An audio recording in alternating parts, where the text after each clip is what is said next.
एक बार विजयनगर में एक साधु का आगमन हुआ। वह नगर के बाहर एक पेड़ के नीचे बैठकर साधना करने लगा।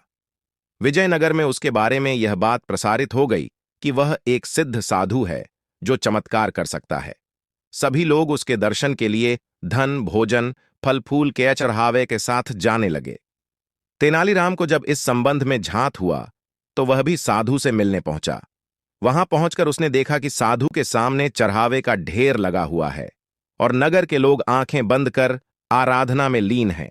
उसने देखा कि साधु अपनी आंखें बंद कर बुदबुदा रहा है।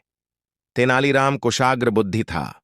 साधु के होंठों की गति देख वह क्षण भर में ही समझ गया कि साधु कोई मंत्रोच्चार नहीं कर रहा है बल्कि अनाप शनाप कह रहा है। साधु ढोंगी था। तेनालीराम ने उसे सबक सिखाने का निर्णय किया। वह साधु के पास गया और उसकी दाढ़ी का एक बाल खींचकर तोड़ दिया और कहने लगा कि उसे स्वर्ग की कुंजी मिल गई है। उसने घोषणा की कि ये साधु चमत्कारी हैं। इनके दाढ़ी का एक अबर अपने पास रखने से मृत्यु उपरांत स्वर्ग की प्राप्ति होगी। यह सुनना था कि वहां उपस्थित समस्त लोग साधु की दाढ़ी का बाल तोड़ने के लिए तत्पर हो गए।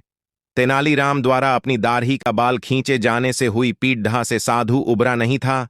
उसकी घोषणा सुन वह तुरंत समझ गया कि लोग उसके साथ क्या करने वाले हैं।